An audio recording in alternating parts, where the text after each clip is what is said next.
오늘 우리에게 주신 하나님의 말씀 말라기 1장 11절 12절입니다. 말라기 1장 11절 12절 말씀 함께 읽겠습니다. 만군의 여호와가 이르노라. 해 뜨는 곳에서부터 해 지는 곳까지의 이방 민족 중에서 내 이름이 크게 될 것이라.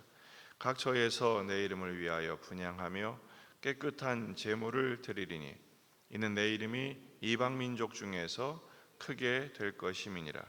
그러나 너희는 말하기를 여호와의 식탁은 더러워졌고 그 위에 있는 과일 곧 먹을 것은 경멸히 여길 것이라 하여 내 이름을 더럽히는도다. 아멘. 본문에 계시된 주님은 어떤 분이십니까? 해 뜨는 데서부터 해 지는 데까지 하나님의 이름을 크게 높임 받으십니다. 제사장들이 악을 행합니다. 다른 것이 아니라 그들이 하나님을 섬기는 제물을 드리며 제사의 역할을 수행하면서도 하나님의 이름을 멸시하고 제물과 제사를 경멸했습니다.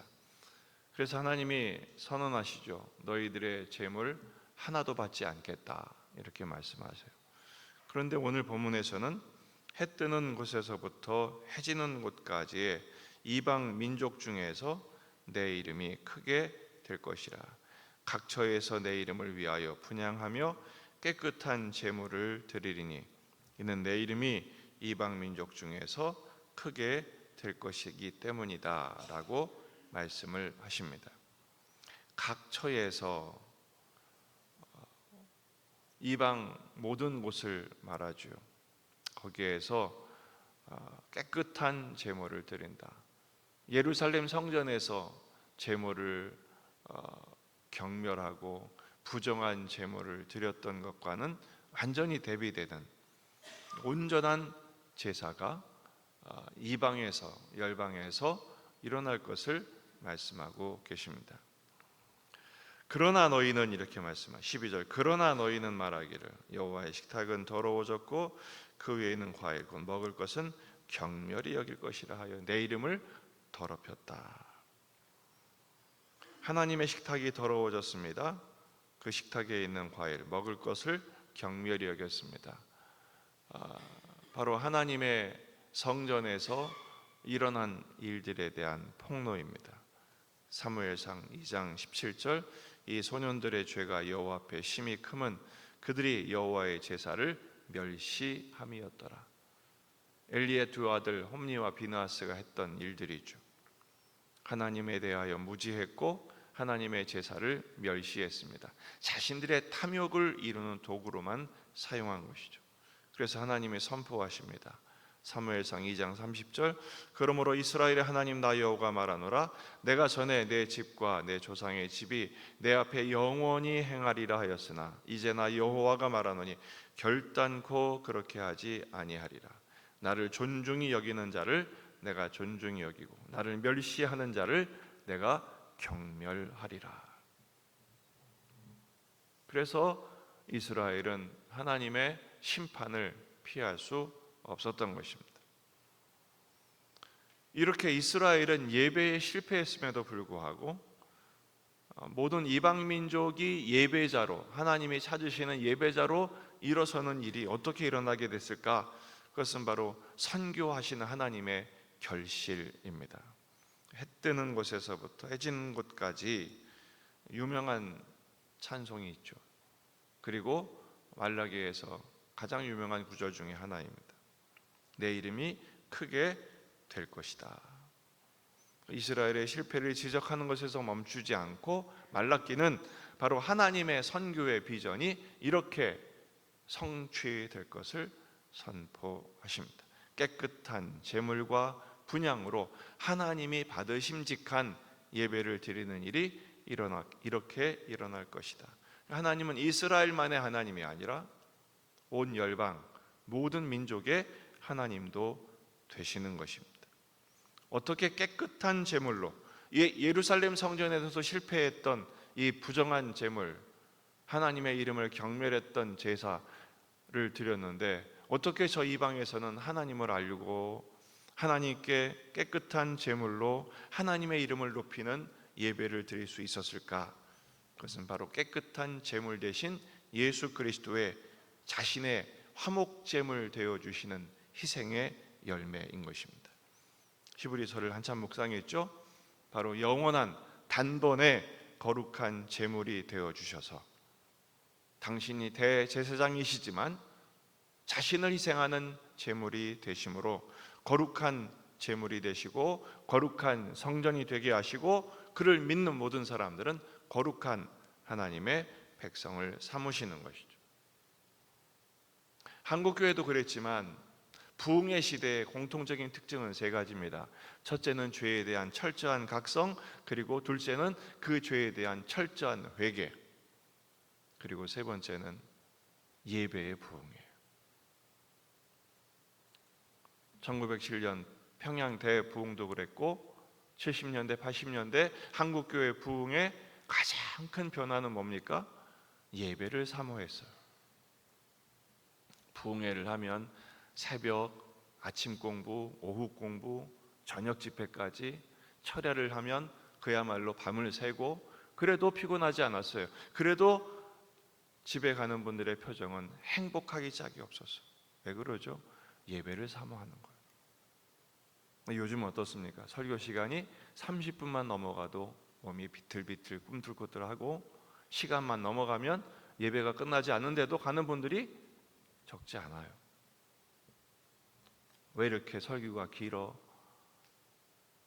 그러면서 불편해합니다. 왜 그렇습니까? 우리도 모르는 사이에 부정한 제물을 드린 예루살렘의 전철이 우리 안에 다시 일어나고 있기 때문에 그렇습니다. 그러나 여러분, 세계 교회의 흐름을 보면